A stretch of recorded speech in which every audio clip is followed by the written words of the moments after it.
बिस्मिल्लाहिर्रहमानिर्रहीम। मुंहिंजे तमामु प्यारा सिंध जा वासियो,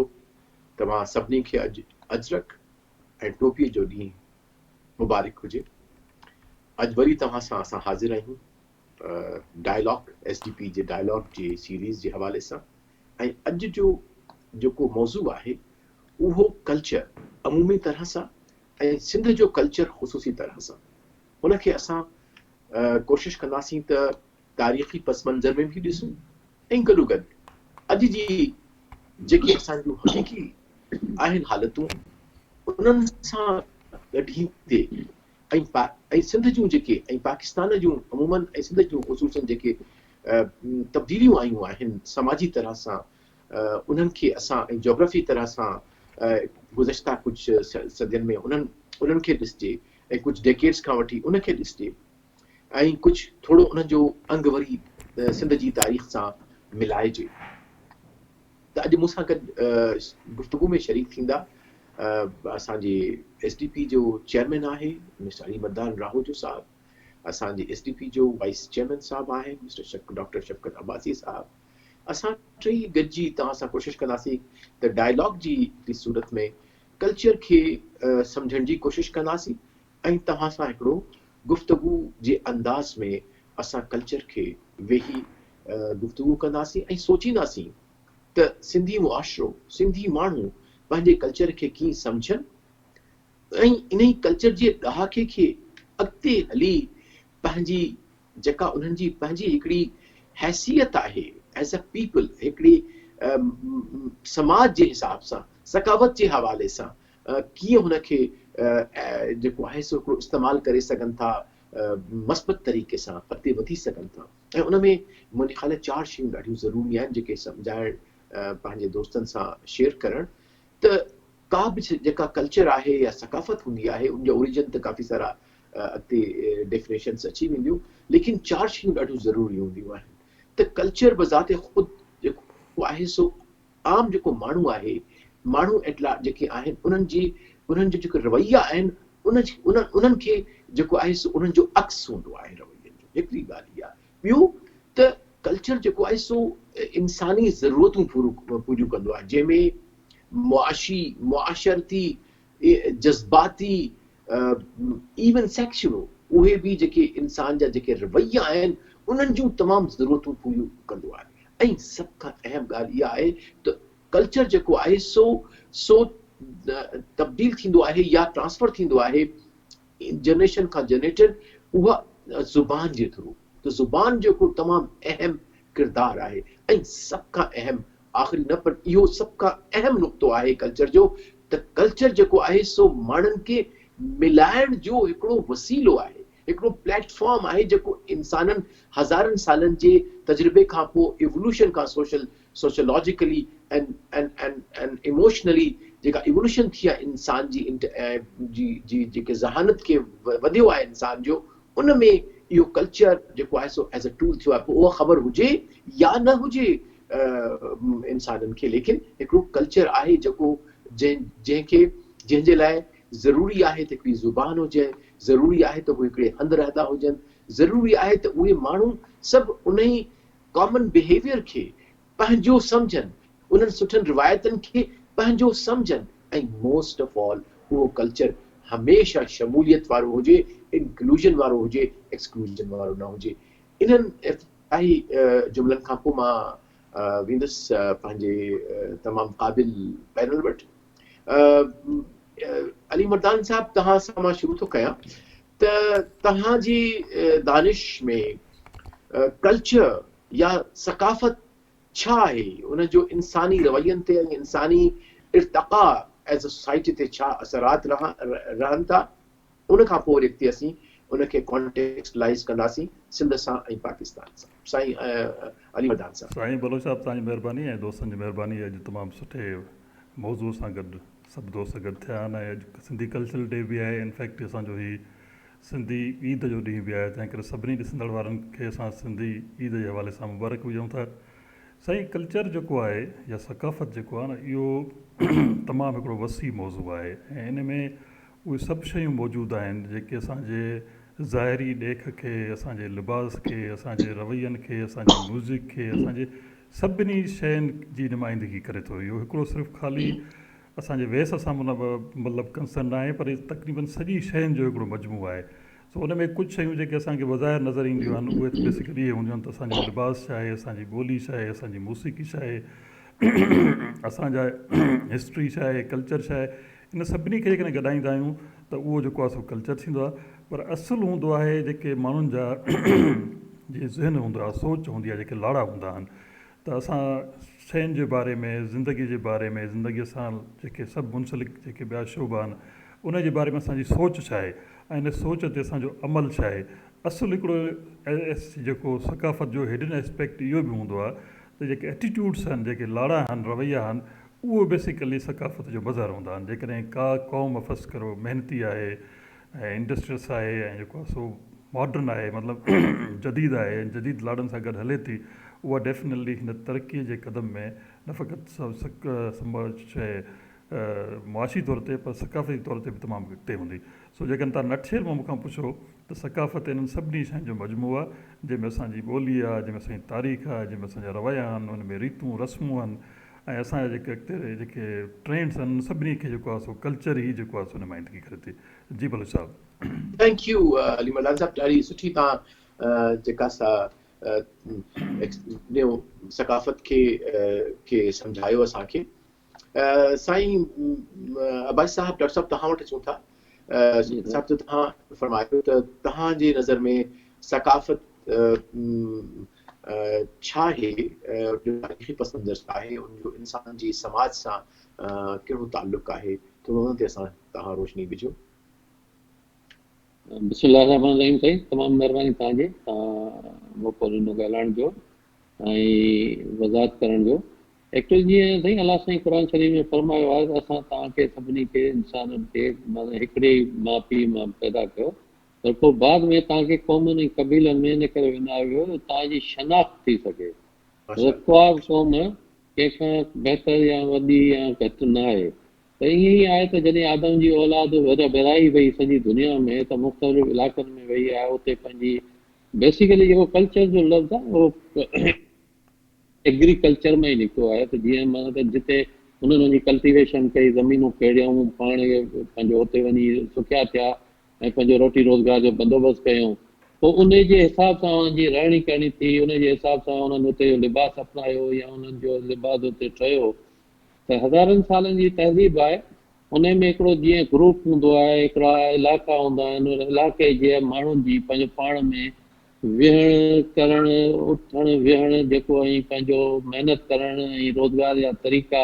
मुआशरे जा तरीक़ा लभणु ऐं उन सां गॾोगॾु वॾे नंढे जी जेको वैल्यूज़ आहिनि पंहिंजो मुआशरे में त कीअं करणु खपे, वॾनि जी कीअं जेको थो त उहो करणु खपे, नंढनि सां कीअं रवैयो रखणु खपे, हमअसरनि सां, ज़ाल मुड़ुस सां ऐं पीउ माउ धीअ भाउ भेण, इन जो पाण में जेके रवैया आहिनि, इहे हर इलाइक़े में उन्हनि जूं हिकिड़ियूं पंहिंजियूं वैल्यूज़ आहिनि। इन हिसाब सां सिंध जी बि हिकिड़ो पंहिंजो कल्चर आहे जेको सदियूं पुराणो आहे। पर असांजो कल्चर सिर्फ़ु इहो को सिंधी टोपी ऐं अजरक कोन्हे, इहो हिकिड़ो वेस आहे जेको असांजी शनाख़्त कराए थो त असां इन इलाइक़े जा, इन माना धरती जा बाशिंदा आहियूं, जेका धरती सदियुनि खां बल्कि हज़ारनि सालनि खां हिते क़ाइमु आहे ऐं उते तमामु तरक़ी याफ़्ता असांजी क़ौम रही आहे पुराणे ज़माने खां, हज़ारनि सालनि खां। हीअ अजरक ऐं टोपी त असांखे उन मुंहं जे दड़े मां बि जेको नज़र थी अचे त माण्हू उन ज़माने में पाईंदा हुआ, कंदा हुआ ऐं पर इन कल्चर सां गॾोगॾु सिर्फ़ु असांखे इन ते महदूद न थियणु खपे। असां जीअं तव्हां ॾिसो त हिकिड़ो अंग्रेज़ आहे, अंग्रेज़ खे चवंदा आहिनि जेको ब्रिटेन जो आहे, उनखे तव्हां त रहिया आहियो, सफ़ी रहिया आहियो इलाही मुल्कनि में, उनखे चवंदा आहिनि त हीअ बिज़नेसमैन कम्यूनिटी आहे, हमेशह वापारी सोच जा हूंदा आहिनि ऐं उन्हनि जो इहो हूंदो आहे त जीअं मूं हिकिड़े ॿिए प्रोग्राम में बि इहा ॻाल्हि कई त जीअं मल्का आहे बरतानिया जी, जिन माना सॼे हेॾे एशिया ते ऐं यूरोप ते वॾो यानी दुनिया ते हिननि जेको आहे हुकूमत कई, पर उन जो हिकिड़ो महल सड़ी वियो जॾहिं त उन पंहिंजो ॿियो महल टिकेट ते लॻाए छॾियो। त माण्हू टिकेट ते बीह हुनजे बेडरूम ॾिसण लाइ बीठा हुआ हज़ारनि जे हिसाब सां। त असां वटि ॾिसो इन में वरी थोरी एब वारी ॻाल्हि थी नज़र अचे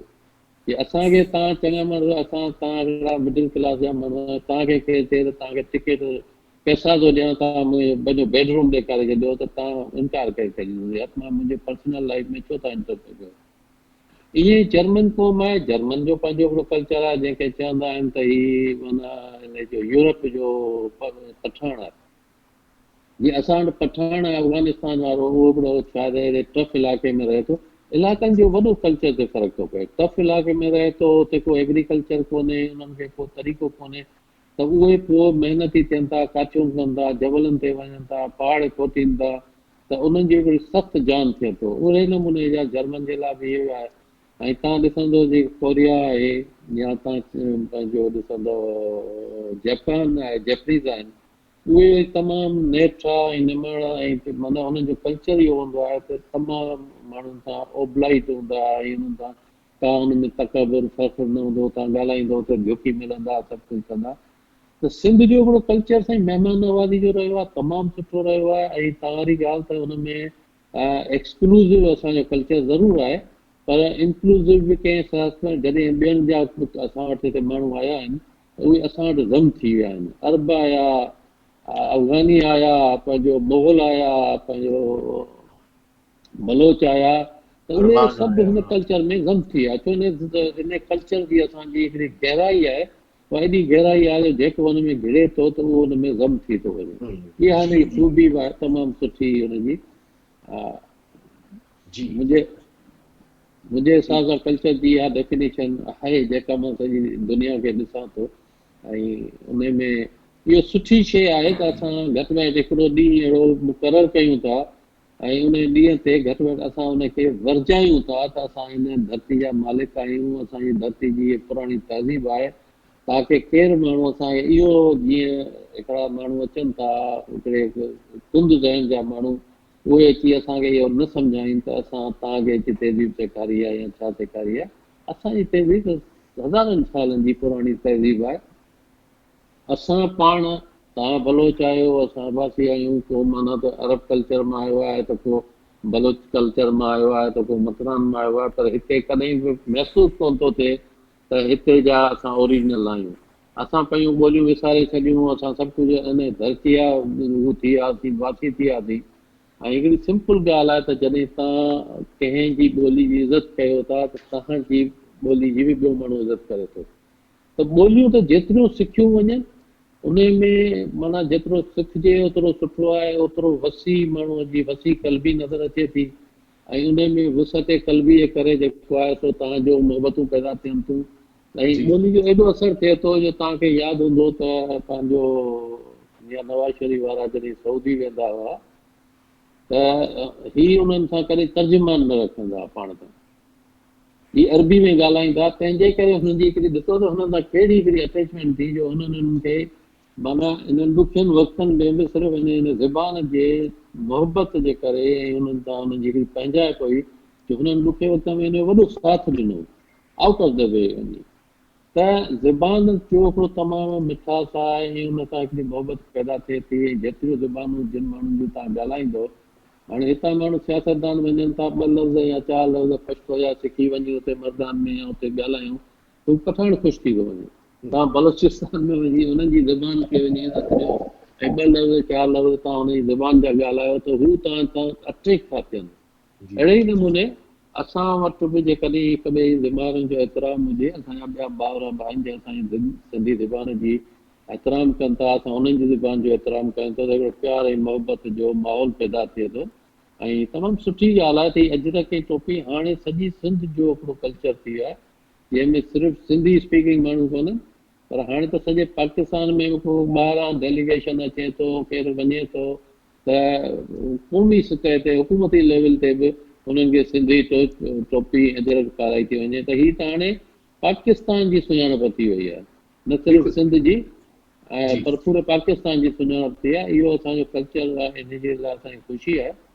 जो असां उन ई तहज़ीब जा मालिक आहियूं, उन ई तहज़ीब जा रहवासी आहियूं। माशाअल्लाह, माशाअल्लाह, एक्सीलेंट। सही, तव्हां ॾाढी सुठी जेका सा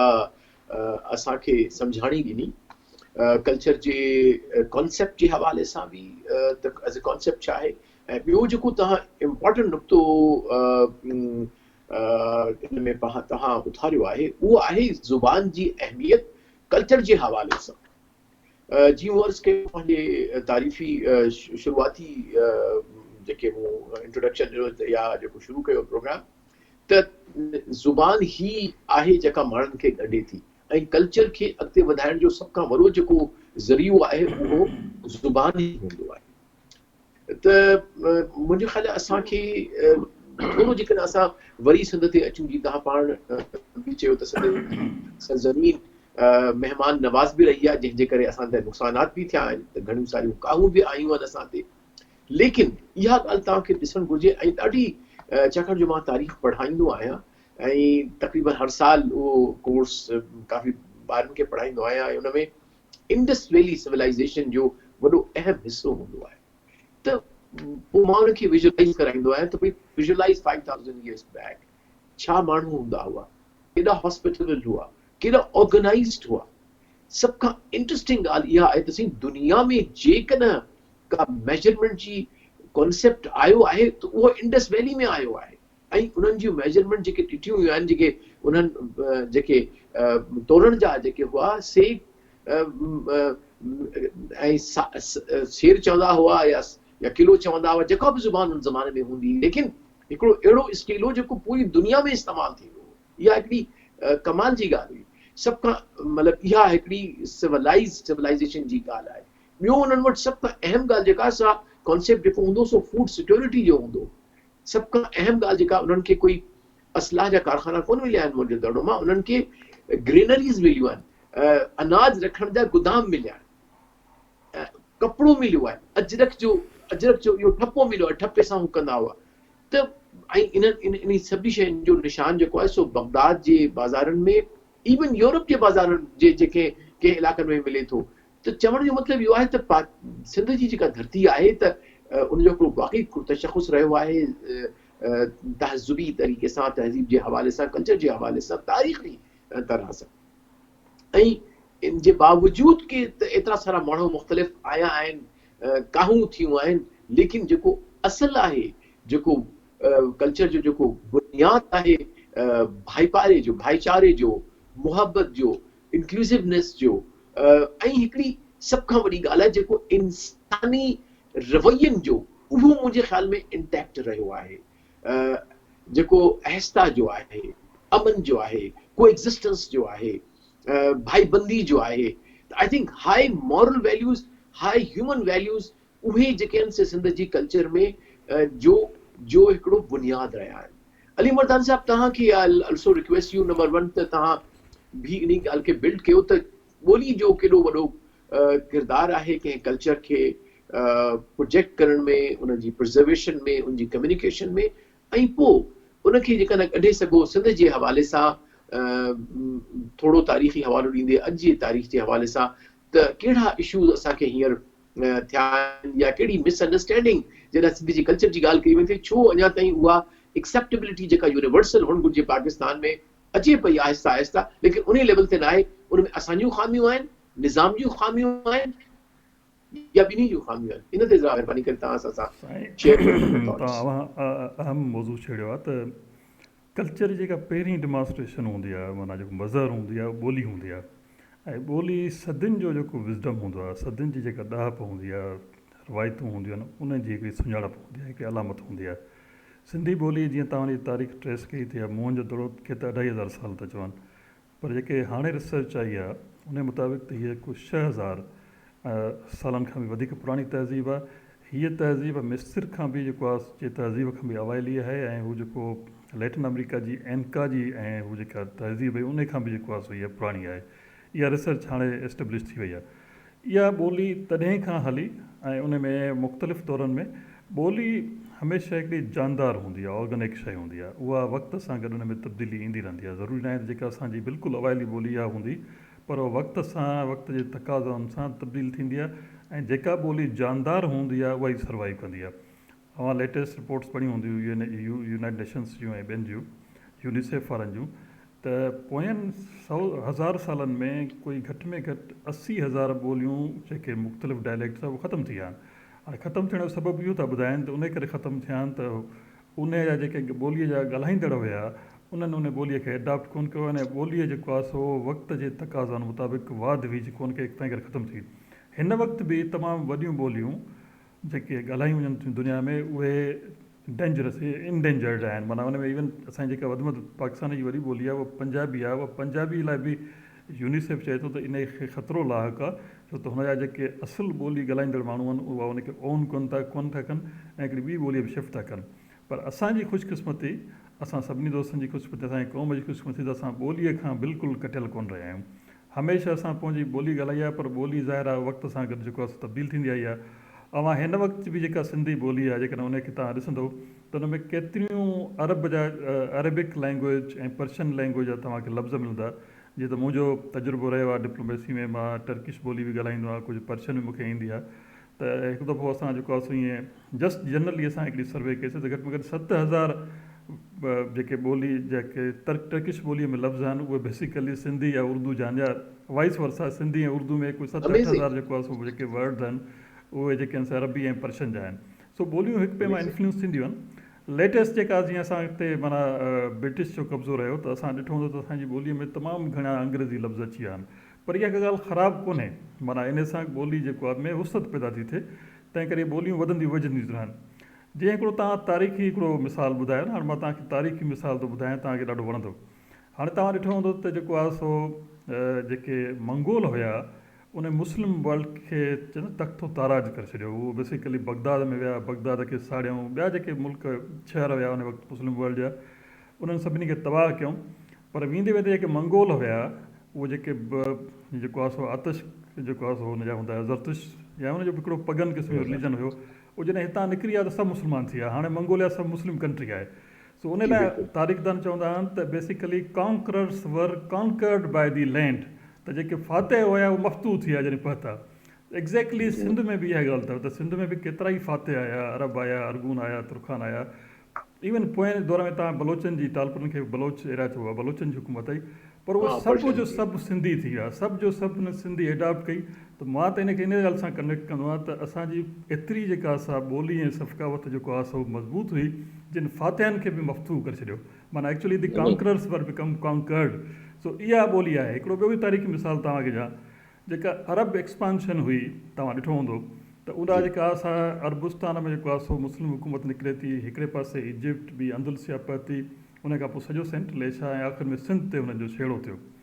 अवां ॾिठो हूंदो त हिन वक़्तु 55 कंट्रीज़ जेके आहिनि अरब स्पीकिंग आहिनि। इजिप्ट बि जेको आहे हेॾो सारो पुराणो, उते बि अरबिक ॻाल्हाई थी वञे, मोराको हुजे, नॉर्थ अफ्रीका हुजे, पूरो मिडल ईस्ट।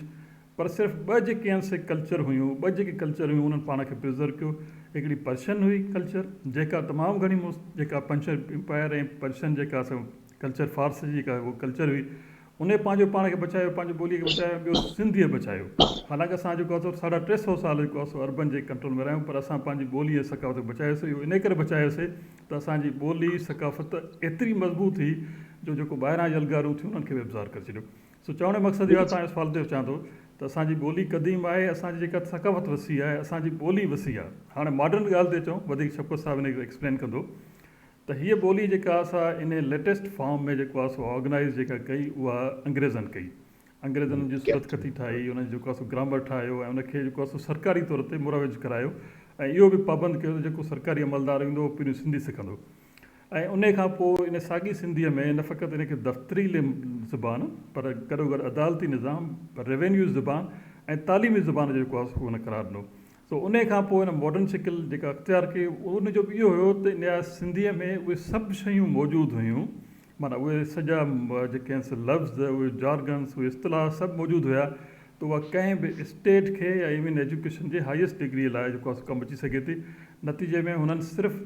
तमामु चंद मुल्क जेको आहे सो परगि॒णनि में जेको आहे सो पंहिंजी लोकल लैंग्वेज जेको आहे सो इंट्रोड्यूस कई। उन में सिंध बि हिकिड़ो हुयो, ॿियो बंगाल हुयो। बंगाल में बंगाली तालीम खे तवजो ॾिनो। बाक़ी सभिनी में उन्हनि पंहिंजी जेको आहे सो इंग्लिश खे जेको आहे सो प्रेफरेंस ॾिनो। हाणे इहो तारीख़ी तौर ते वाज़े थो थिए त असांजी सिंधी केतिरी जेका आहे सो वसी ॿोली हुई, उन में केतिरी अब्ज़ॉर्बेशन जी ज़रूरत हुई जो अञा ताईं असां जेको आहे सो सिंधी ॿोलीअ में न फ़क़ति लिखी पढ़ी सघूं था, पर उहे तालीम जे यूनिवर्सिटी डिग्री ताईं जेको आहे सिंधीअ में हलूं था। सो इहा असांजी ॿोलीअ जी तारीख़ ई बाक़ी तव्हां अॻिते डिस्कशन ॿुधायो। जी साईं। जी, थैंक यू। ज़बरदस्त असीं ज़ुबान खे पोरू अॻिते वधाईंदासीं। हालांकि इहो सुवाल मूंखे मुंहिंजे ज़हन में हो त असां बाद में कंदासीं, लेकिन छाकाणि ज़ुबान अची वई आहे त अदबी लिहाज़ सां, शाइरी लिहाज़ सां, हिकिड़ी कम्युनिकेशन जे हवाले सां त सिंध जी अफ़ादियत खे हिकु लिहाज़ सां पंहिंजो पाण खे बणाए चुकी आहे ज़ुबान जी हैसियत सां। लेकिन जेका मूंखे कंहिं हद ताईं ऐं कुझु माण्हुनि खे ज़रूरु नज़र अचे थी कमी चइजे या अहिड़ो एरिया जंहिंमें डेवलपमेंट जी ऐं तरक़ी जी ज़रूरत आहे, उहा आहे टेक्निकल नॉलेज जी। छाकाणि जो चाहे तव्हां केतिरो बि कयो, जेकॾहिं असांजी का बि ज़ुबान, चाहे उहा सिंधी हुजे, पंजाबी हुजे, उर्दू हुजे या एनी अदर लैंग्वेज, जेसि ताईं कि हू एडॉप्ट न कंदी technical aspects of the knowledge, त हू पोइ सिर्फ़ु आम गुफ़्तगू ते इस्तेमालु थींदी, लेकिन उहा उनजी जेका हैसियत आहे, छाकाणि जो जीअं असां पाण पहिरीं कयोसीं त कल्चर में तमामु शयूं अचनि थियूं, जंहिंमें बिज़नेस बि आहे, बिहेवियर बि आहिनि, एंड एसेंशियली सर उहो इट्स वेरी इंपॉर्टेंट नुक़्तो आहे जेको असां सम्झणु घुरिजे त कल्चर बेसिकली इंसानी जेके ज़रूरतूं आहिनि उन्हनि खे फुलफिल करे थो, ऐं सभ खां वॾी ॻाल्हि आहे उन जूं फिज़िकल ज़रूरतूं जेके आहिनि, बिज़नेस करण जूं, रोज़गार कमाइण जूं, हिक ॿिए खे एग्रीमेंट करण जूं, ॾेत लेत में ॻाल्हि ॿोल थिए थी, त मतिलबु हिकिड़ो technical aspect of any language, उहा जेका सां हिकिड़ी गारंटी थी वञे उन लैंग्वेज जी ज़िंदगी जी, त हू छाकाणि जो हू वक़्त सां गॾु गॾु हले पई थी ज़ुबान, ऐं हू जेका सां इररिलेवेंट न थींदी जॾहिं माण्हू कंहिं ॿिए ज़ुबान खे एडॉप्ट न कंदा पंहिंजे रोज़मर्रा जी ज़िंदगी खे हलाइण लाइ, ख़ासि तौर ते जंहिंमें सस्टेनेंस जी ॻाल्हि अचे। त उन हवाले सां आहे डॉक्टर साहब त सिंधीअ खे केतिरो कीअं कजे जो हू टेक्निकल जेके नॉलेज जेके एस्पेक्ट्स आया आहिनि उहे बि कंहिं तरह सां असां उन में सिंधी खे इस्तेमालु कयूं या इन ते कम से कम सोचणु घुरिजे। बिल्कुलु साईं। तव्हां साईं जी हाणे तव्हां ॾिसो त हिन वक़्तु अंग्रेज़ी तक़रीबन इंटरनेशनल माना लेवल ते ॻाल्हाई थी वञे, ऐं पर उनखे सॼो तमामु वॾो माना हू मुल्क रहियो ऐं उन्हनि सॼी दुनिया ते उहो बि कयो। पर जीअं स्पेनिश आहे, तव्हां ॾिसो त स्पेनिश केॾी माना वधीक ॻाल्हाई थी वञे, हालांकि नंढो मुल्क आहे, सभु कुझु आहे, पर हुननि पंहिंजी ॿोलीअ में माना एॾी वुसअत पैदा कई आहे ऐं उन में एॾी टेक्निकल नॉलेज ॾिनी अथनि जो माण्हू उनखे पढ़नि था। घणो करे माण्हू ॾिसो त जेके लातीनी अमेरिका में बि स्पेनिश ॻाल्हाई थी वञे या ॿियनि असांजी ॿोलीअ खे जेको असां कयो आहे, जेकॾहिं सिंधी में को वञी MA करे या हुन में को PhD करे, त हुनजे लाइ स्कोप सवाइ हिन जे ॿियो कुझु कोन थो बचे त हू वञी किथे वरी लेक्चरर थिए या किथे को कंहिं डिपार्टमेंट में वञी पढ़ाए सिंधी। पर जीअं तव्हां ॾिसो त तुर्की आहे, तव्हां ॾिसो जीअं कोरिया वारा आहिनि, चाइना वारा आहिनि ऐं जापान वारा आहिनि, जापान आहे, फ्रांस आहे, जर्मनी आहे, हिननि माण्हुनि सॼो जेकी टेक्निकल नॉलेज आहिनि पंहिंजी क़ौमी ॿोलीअ में पंहिंजे ट्रांसलेट थियल आहिनि। मां इहा मिसाल ॾींदो आहियां त जीअं हाणे डॉक्टर आहे हिकिड़ो या को इंजीनियर आहे या मैथमेटिशियन आहे या माना को फिजिक्स जो एक्सपर्ट आहे, उनजे लाइ ॿोलीअ जो त को माना त ज़रूरत कान्हे त तव्हांखे अंग्रेज़ी अचे, तव्हांखे पंहिंजी ज़ुबान में उहा ॻाल्हि जेकॾहिं सम्झ में अचे पई त सभिनी खां बहितरु आहे ऐं उहा सभिनी खां सुठी शइ थींदी। त उहा वधीक हाणे जीअं असां चाहियूं था त असांजी ॿोली तरक़ी करे, त असांजी ॿोलीअ में तव्हां पंहिंजो मेडिकल जा माना जेके किताब आहिनि उहे ट्रांसलेट कयो, तव्हां इंजीनियरिंग जा कयो, तव्हां मैथमेटिक्स जा कयो, तव्हां साइंस जे मुख़्तलिफ़ सब्जेक्ट्स जा कयो, त उहे माण्हू पढ़ी ऐं उन में पर उन में कोशिशि असांजी इहा हुजे त जेके इंटरनेशनल क़िस्म जा वर्ड्स आहिनि उहे पाण हुन में इंक्लूड कयूं, बजाए हुन जे ॾुखिया लफ़्ज़ सिंधी जा हुन में विझूं त माण्हुनि खे ॾुखियाई थिए, ताकी असां सुभाणे कॾहिं कंहिं अंग्रेज़ डॉक्टर सां या कंहिं फ्रांस वारे डॉक्टर सां या कंहिं अरब डॉक्टर सां ॻाल्हायूं त उहो लफ़्ज़ जीअं हुजे उहो सिंपल, यानी उहा सम्झ में अचे हुनखे। जीअं असां चऊं था डायग्नोस, जीअं पाण अलामतूं था चऊं त साइंस एंड सिम्टम्स आहिनि, इन क़िस्म जूं ॻाल्हियूं त असांजी ॿोलीअ में जेसिताईं टेक्निकल जेके बि शयूं आहिनि उहे जेसिताईं ट्रांसलेट नथियूं थियनि तेसिताईं पोइ माण्हू इन जो जेको आहे स्कोप तमामु थोरो रहिजी थो वञे। ऐं ॿोलीअ जो त ॾिसो त जेका वुसअत आहे न, अंग्रेज हिन पूरे करे सॻियुनि में सिंधी जो ग्रामर ठाहियो, सिंधीअ में छो जो इलाही शयूं अहिड़ियूं हुयूं जो उन्हनि खे उन्हनि पंहिंजो मां सम्झां थो अॼु ॾींहं ताईं सिंधी माण्हू बि एतिरी महिनत कोन कई हूंदी जेतिरी अंग्रेज करे असांजो मिस्टर कैस्पर हो, आई थिंक नालो कैप्टन कैस्पर हो कुझु, आई थिंक जेको जंहिं कयो सॼो उहो कयो ऐं बाटल फ्रियर जे दौर में इहो ठाहियो, बाटल फ्रियर स्टेक, हा। ऐं उन जेको कयो उन में छा आहे त हिननि इहा महिनत कई छो जो असां वटि सची ॻाल्हि आहे त मुआशी तौर ते असां हेॾा मज़बूत हुआसीं जो हुननि जी मजबूरी बि हुई त हिते माण्हू सां जॾहिं कारोबार कनि था, उन्हनि सां वेहनि था कनि था त उन जी ॻाल्हि सम्झनि ऐं उन्हनि सां उन्हनि जे रिवायतुनि खे सम्झनि। ऐं अंग्रेज़ जी इहा ख़ूबी हुई त जंहिं बि ख़िते में वियो उन ॿोली खे सम्झी उनजी जेतिरी उते उन्हनि माना त रिसर्च कई आहे उते जे लोकल माण्हुनि बि न कई हूंदी। हींअर बि तव्हां ब्रिटिश गज़ेटियर्स में ॾिसंदो त सिंधी जेके ज़ातूं आहिनि, क़ौमूं आहिनि, क़बीला आहिनि, वरी सॼे पाकिस्तान जी, वरी पूरे बर सग़ीर जा जेके माण्हू आहिनि उन्हनि ते हुननि वॾी रिसर्च कई आहे ऐं उन्हनि जे मिज़ाजनि खां ॿुधायो अथनि, उन्हनि जी तहरीर सां ॿुधायो अथनि त ही माण्हू कहिड़े हिसाब सां माना असां सां गॾु हली सघनि था। जीअं हिकिड़ो मशहूरु आहे पाण वटि इहो जेको रिवायतूं हूंदियूं आहिनि, माण्हुनि जो असरात हूंदा आहिनि त हू चवंदा हुआ जेको पाकिस्तान में हूंदो न त परचेज माना अंग्रेज़ जो हिकिड़ो हूंदो कॉल हूंदो जेको आमतौर ते हले थो, अलाए केतिरो सही या ग़लति, जेको चवंदा त purchase Pathan, rule Punjabis, respect Balochis and suppress Sindhis. मक़सदु छा आहे? सिंधी खे सप्रेस करण जो मतिलबु छा आहे त छो जो सिंधी माण्हू आज़ादु रहियो आहे ऐं आज़ादी हुनजो जेको आहे सो मक़सदु हूंदो आहे त हू कॾहिं बि हुन चाहींदो आहे त असांजे मथां केरु हुकूमत करे, त जेॾी महिल हू चाहींदो आहे त पाण आज़ादु रहां त हू चए थो त हुनखे सप्रेस रखो, हुनखे जेकॾहिं तव्हां उथणु ॾिनो त वरी आज़ादी जी ॻाल्हि कंदो। त इहा बि हिकिड़ी ख़ूबी आहे सिंध जी जो सदियुनि खां वठी असांजो माण्हू इंडिपेंडेंट रहियो आहे, पोइ मुगलनि सां विढ़ियो आहे, पोइ माना त अरबनि सां विढ़ियो आहे, या जीअं साईं तमामु भली ॻाल्हि कई त फातह पाण मफ़्तू थी वियो, हिते अची पाण ज़म थी वियो, असांजे कल्चर में ज़म थी वियो, अरब बि हिते ख़तमु थी वियो, मुग़ल बि हिते ख़तमु थी वियो, पठान बि हिते ख़तमु थी वियो, उहो सभई हींअर हिते सिंधी थी विया, बलोच हिते ज़म थी वियो। त असांजी ॿोलीअ खे बचाइण जो वॾो तरीक़ो इहो आहे त असां पंहिंजी ॿोलीअ में टेक्निकल नॉलेज घटि में घटि, छो जो ॾिसो न बीमारी जी अलामत त जहिड़ी सिंधीअ में सम्झ में ईंदी तहिड़ी अंग्रेज़ी में सम्झ में ईंदी, तहिड़ी फारसी में सम्झ में ईंदी। त जेकॾहिं डॉक्टरी पढ़णु माण्हू सिंधीअ में वधीक हिकिड़े ॿेराड़ीअ जे माण्हू खे सवलो लॻंदो, छो असां त मेडिकल पढ़िया आहियूं, सिंधी मीडियम स्कूल मां आया आहियूं, तव्हां बि सिंधी मीडियम वारे हुन मां आया हूंदव, तव्हांखे ख़बर हूंदी त जेॾी महिल असां हुन टेक्निकल नॉलेज में ईंदा हुआसीं त असांखे साल खनि त लॻंदो हुनजी ॻाल्हि खे सम्झण में त हिननि जी टेक्नोलॉजी, हुननि जा वर्ड्स ही हू, पर जेके इहा ई शइ असांजी सिंधी में हुजे हा त असां माना वधीक जल्दी पिकअप कयूं हा ऐं एज़ अ सुठा डॉक्टर बि थी सघूं था, सुठा इंजीनियर बि थी सघूं था, सुठा मैथमेटिशियन बि थी सघूं था, ऐं पंहिंजो केमिस्ट्री या फिजियोलॉजी, बायोलॉजी इन्हनि सभिनी जा एक्सपर्ट थी सघूं था। जी बिल्कुलु, आई थिंक इन में सिर्फ़ु नंढिड़ो हवालो मां ॾियां त हीअं जेके स्टडीज़ आयूं आहिनि त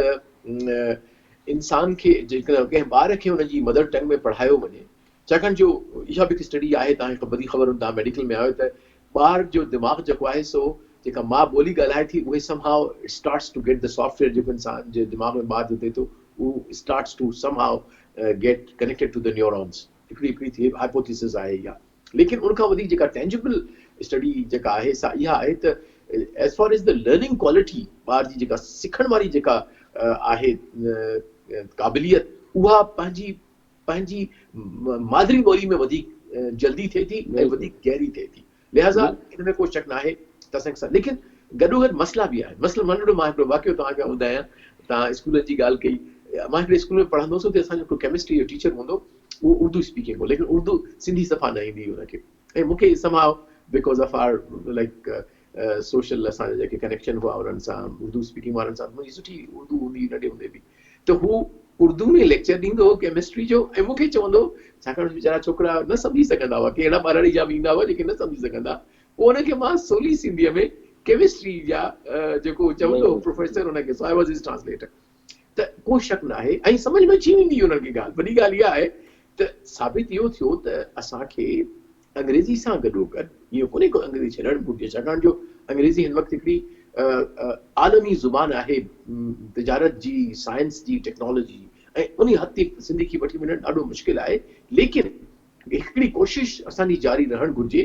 त एज़ ए मुतबदिल जिते मतिलबु स्कूल आहिनि असांजा जिते न आहिनि अंग्रेज़ी में पढ़ियल उस्ताद अवेलेबल, त हू पंहिंजी ॿोली में पढ़ी सघनि था। ऐं सभ खां अहम ॻाल्हि जेका तव्हांखे साईं मां ॿुधाईंदो हलां तव्हांखे पंहिंजे ऑडियंस खे, त हिंदुस्तान में जेको उन्हनि जो सिविल सर्विस जो इम्तिहान आहे सो तव्हांजी लोकल लैंग्वेजिस में थिए थो। तमिलनाडु वारो माण्हू आहे, उहो तमिलनाडु में पंहिंजी में पूरी CSS जो इम्तिहान ॾिए थो, पंहिंजे सुपीरियर सर्विसिस में वञे थो। इनफैक्ट यस सभ खां अहम ॻाल्हि इहा आहे त ऐं जेको तमिलनाडु जो माण्हू आहे उनखे का ख़बर ई कोन्हे हिंदी छा हूंदी आहे, जेका हिंदी ॻाल्हाइनि था, they say we don't know anything about it. चवण जो मतिलबु इहो आहे त असांजी मतिलबु सिंध जी ॿोली, ऐं सभ खां अहम ॻाल्हि इहा सर आहे जेका मां तव्हां सभिनी सां शेयर कंदो हलां, तव्हां सां चवंदो हलां, त ही जेको पाकिस्तान अॼु आहे इहो बेसिकली इहो cradle of Indus river civilisation आहे। जेका सिंधु दरिया आहे, सिंधु सागर आहे, उहो जेको कश्मीर खां वठी हले थो ऐं अरब समुंड में अची मिले थो समुंड सां, इहा सॼी धरती कंहिं न कंहिं तरतीब सां गॾियल रही आहे, ॻंढियल रही आहे कल्चरली। मां बड़े वाज़े अंदाज़ में चवणु चाहियां थो, ऐं इहो this is been establish not by me with my small little जेका मुंहिंजी थोरी जेका आहे तारीख़ जो मुतालो मुंहिंजो, लेकिन तमामु वॾनि तारीख़दाननि जो हाणे इहो हिकिड़ो मुतफ़िक़ा जेको सो ख़्यालु आहे त इहो सॼो जेको इलाइक़ो हिन वक़्तु पाकिस्तान आहे, हिन वक़्तु असांजो इहो जेको आहे सो असांजी सिंध धरती या सिंध दरिया जो जेका सिविलाइज़ेशन हुई, जेका कल्चर हुयो, समाज हो, उन मां ई थियो सॼो डेवलप इहो इलाइक़ो। उन में तव्हां हड़प्पा हलिया वञो, तव्हां ॿिया जेके तव्हांजा उते नॉर्थ में आहिनि जेके तव्हांखे मौजूदड़े सां गॾु वारा जेके शहर मिलनि था, तक़रीबन इन सॼी इन ते जेको असांजो दरिया सिंध आहे उन ते तक़रीबन 1000 खां मथे नंढा ऐं वॾा शहर हुआ, 1000 खां वधीक, ऐं उहे सभु कनेक्टेड हुआ। ऐं सभ खां इंट्रस्टिंग ॻाल्हि जेका वरी मां उहा ई ॻाल्हि कंदुसि त इन सॼी 1000 शहरनि में उहो जेको तोरण वारा जेके वेठ हुआ साॻा हुआ। इहा माना हिकिड़ी वॾी कमाल जी ॻाल्हि आहे त उहो लेकिन हा वरी ॿी ॻाल्हि इंट्रस्टिंग इन में इहा अथव त जॾहिं इहा तबाह थी त उनखे बि उन्हनि रिकंस्ट्रक्ट कयो आहे तारीख़दाननि। त सभ खां पहिरियां ॻाल्हि जेका वई सा ऑफकोर्स हुई शहर जो ड्रेनेज। उहो ॾिसनि था जॾहिं हुन ॾिठो उनखे त सभ खां जेके इंडिकेटर्स आया कंहिं बि डिके करण जा, कंहिं बि तमदुन जा, उनमें इहो हुयो त जेके सिविक्स कम्युनिटीज़ हुयूं उहे ख़तमु थियूं, शहर जेके उन्हनि जा सुठो सिवरेज हुयो, पानी निज़ाम हो, उहो ख़राबु थियणु शुरू थियो। पोइ आहिस्ता आहिस्ता इहे जेके तोरण वारो निज़ाम हो उहो डिसअपियर थी वियो। हिकिड़ो स्टेज अचे थो तारीख़ में इंडस रिवर में त मुकमिल तरह नज़र कोन थो अचे त किथे को वेट या को पिया करे। इन जो मतिलबु इहो आहे त उहो मुआशिरो टेक्निकल तालीम खां परे हटी वियो। छो हटियो इहा अञा ताईं कंहिं वटि बि एक्सप्लेनेशन कोन्हे त कानून या के आफ़ातूं आयूं कोन थी। लेकिन सर इन मां सभु खां चवंदा आहिनि त तारीख़ मां सिखणु इज़ सभ खां अहम अलाए तारीख़ मां सिखजे असांखे। इन मां सभ खां अहम जेको सबक़ु मिले थो उहा असांजी पहिरीं आहे त जेकॾहिं असां टेक्निकल तालीम हासिल न कई त पोइ असांजी मतिलबु तारीख़ में अहिड़ा मिसाल मिलनि था त उहे माण्हू पंहिंजी तशख़ुस पंहिंजो कल्चर सभु विञाए वेहनि था। पर टाइम बि ठीकु आहे, तसलसल सिंबॉलिक आहे हले पियो थो, लेकिन उहे माण्हू हिकु वक़्तु लाइ त तबाह थी विया, वरी दुबारा आबाद थिया। त आई थिंक जेको इहो नुक़्तो असां पिया कयूं डिस्कस, जेके ॿ पर एस्पेक्ट इम्पोर्टेंट जंहिंमें मां अली मदान साहब जो बि इनपुट वठंदुसि। नंबर 1 त कंहिं बि कल्चर खे आबाद रखण जे लाइ, ज़िंदा रखण जे लाइ उतां जे माण्हुनि खे टेक्निकली उनखे नॉलेज हुनजो हुअणु ज़रूरी आहे, ऐं तिजारत जे हवाले सां ऐं पैदावारी हवाले सां मज़बूत थियणु घुरिजे। जेकॾहिं तव्हांजो मुआशिरो ग़रीब थी थो वञे, टेक्नोलॉजिकली कमज़ोर थी थो वञे, नॉलेज जे हवाले सां कमज़ोर थी थो वञे, सिर्फ़ु शाइरी जे ताक़त ते उहो वार न थी सघे, छाकाणि जो मुक़ाबिलो त हूंदो आहे ॿियनि तमदुननि सां। त साईं तव्हांजी अली मर्दान साहब इहो ॿुधायो त हाणे असांखे जेके नया चैलेंजिस आहिनि सिंध जी सक़ाफ़त वसी अंदाज़ में रिश्ते उन्हनि जे माण्हुनि जे लाइ उनजा जेके इंट्रस्ट आहिनि उन्हनि जे हवाले सां ऐं उन्हनि जो बि इज़त सां रहणु जेको आहे एग्ज़िस्टेंस जेका आहे उनजे लाइ कहिड़ा चैलेंजिस आहिनि ऐं असांखे छा करणु घुरिजे? बालू साहब इहो क्वेश्चन मां तव्हांजो बाद में थो एड्रेस कयां, क्वेश्चन ॾाढो रिलेवेंट आहे। हीउ जेको तव्हां तारीख़ी हवालो, मां सिर्फ़ु तारीख़ी हवाले खे कंप्लीट थो कयां, कंप्लीमेंट थो कयां। उहो तव्हां चओ त बाबा हीउ जेको पाकिस्तान मौजूदु पाकिस्तान आहे बेसिकली या इंडस सिविलाइज़ेशन या इंडस जेका हूअ असांजी पुराणो जेको जोग्राफिकल एंटिटी आहे उहो ई एग्ज़ैक्टली आहे जेको सदियुनि खां वधीक मौजूदु आहे। हाणे इन जा 4-5 जेके आहिनि तारीख़ी हवाला मां तव्हांखे ॾियां, पोइ वरी तव्हांजो सुवाल थो अचां। हाणे सभिनी खां पहिरियों जेको तारीख़ी हवालो मिले थो उहो अलेक्सेंडर द ग्रेट जो थो मिले। अलेक्सेंडर जॾहिं हिंदुस्तान ते काह थो करे त एग्ज़ैक्टली जेको मौजूदा पाकिस्तान आहे उहो फतेह थो करे। हिन जी आख़िरी जेका जंगी झेलम में पोरस सां थी, राजा पोरस सां, ऐं कश्मीर खे टच करे पोइ वापसि थो थिए, पोइ मुल्तान खां अची पोइ अचे ठटे वारे पासे खां इंडस जे ज़रिए पोइ हू वापसि वञे थो। हिकिड़ो इहो हवालो थो अचे त माना उन बि इन ई एरिया में जेको आहे सो कंसोलिडेट कयो ऐं इहो ई उन वक़्तु हिकिड़ो अलॻि सां हिकिड़ो जोग्राफिकल एंटिटी हुई। उन खां पोइ ॿियो असांखे तारीख़ हवालो थो मिले चच जो, जेको हुनजो राजा ॾार जो पीउ हुयो, उन बेसिकली पहिरियों दफ़ो सिंध ते कब्ज़ो करे पोइ हुन एक्सपांशन कई, जंहिंजो हेॾां जेको हुयो जेको नॉर्थ वारो जेको बॉर्डर हुयो उहो कश्मीर हुयो। माना उन में जेको चच नामे में किसो लिखियलु आहे उहो लिखियलु आहे त उते पहुचण खां पोइ हिकिड़ी स्ट्रीम हुई, हिकिड़ो नंढो दरिया हुयो, उनजो जिते 2 शाखूं पाण में मिलनि पियूं ॿियनि वणनि जूं, चई हीउ मुंहिंजे इंडस जो बॉर्डर आहे। उतां खां पोइ वापसि वियो, उनजी जेका सॼी जेका सल्तनत हुई उनजो ॿियो छेड़ो जेको आहे सो वञी ईरान सां जेको लॻो, केकनान सां लॻो। ऐं टियों जेको असांखे तारीख़ी हवालो मिलियो आहे उहो इहो मिलियो आहे त हीअ जेका मौजूदा जेका असांजी मौजूदा जेका पाकिस्तान आहे, मां ॾिठो त उहो बि एग्ज़ैक्टली इन ई एरिया में आहे जंहिं एरिया में इंडस या पुराणी जेका इंडस जो रूल रहियो आहे। सो तव्हां तारीख़ लाइ असां बिल्कुलु सही चई आहे त जेको पाकिस्तान आहे मौजूदो बेसिकली इंडस सिविलाइज़ेशन जो हिसो आहे। घणनि दोस्तनि इहा बि रिसर्च कई आहे, तव्हां जेकॾहिं राइट बैंक जेको इंडस जो आहे इहो वठी वेंदो या हेॾां ईंदो त लेफ्ट बैंक जेकॾहिं तव्हां वठंदो त उन में हिन वक़्त ताईं बि जेके ज़ातियूं आहिनि के कोई राहूजा बि उते आहिनि, राहूजा आहिनि, सूमरा आहिनि, जोया आहिनि, खोड़ अहिड़ियूं ज़ातियूं आहिनि जेके असांजे सिंध में मौजूदु आहिनि। ॿियनि लफ़्ज़नि में जेके इंडस जो हिकिड़ो पासो आहे उन में सभु उहा सिंधी ज़ातियूं या सिंधी ट्राइब्स मौजूदु आहिनि। माना ॿियनि लफ़्ज़नि में इहो अवाइल जे दौर खां वठी करे हिकु रहियो आहे। अवां ॾिठो हूंदो त इवन जेको इहे अर्बन फतेह कई, उन्हनि अर्बन बि जेको आहे सो इन ई एरिया में फतेह कई। मुल्तान इन जो आख़िरी हिसो हो ऐं मुल्तान वक़्तनि जो हिसो हुयो। सो तारीख़ी तौर तव्हां बिल्कुलु सही ॻाल्हि कई त असां जेको आहे सो हमेशह जेको आहे सो हीउ पाकिस्तान इहो इंडस ई रहियो आहे या इंडस एम्पायर ई रही आहे जंहिंजा मुख़्तलिफ़ ऑफशूट्स रहिया आहिनि। हाणे बि पाकिस्तान उन ई जेको आहे सो जोग्राफिकल डोमेन में पैदा थियो आहे। तंहिं करे ॿियनि लफ़्ज़नि में घणो फ़र्क़ु कोन्हे को। इहो फ़र्क़ु जेको आहे न असांखे हाणे सियासत वारनि वधायो आहे त पोइ नफ़रतूं तमामु घणियूं वधियूं आहिनि, ॿियूं शयूं अची वियूं आहिनि, उनखे असां पोइ एड्रेस कंदासीं। हाणे तव्हांजो सुवालु हुयो त असांजूं नयूं तक़ाज़ाऊं छा आहिनि। मां इन खे जेको तव्हां इजाज़त ॾियो त हाणे हिकिड़ो किथे हल्को जेको आहे सो स्टॉप था वठूं, माना हिकिड़ो वक़फ़ो था वठूं ऐं ॿिए सेशन में पोइ असां इन खे वरी नए सिरे सां था जेको आहे सो वठूं। सो हिकु थोरो दोस्तो असांखे 2 मिंटनि जी जेका साई जो 2 मिंटनि खां पोइ तव्हां सां गॾु था थियूं। महिरबानी साईं।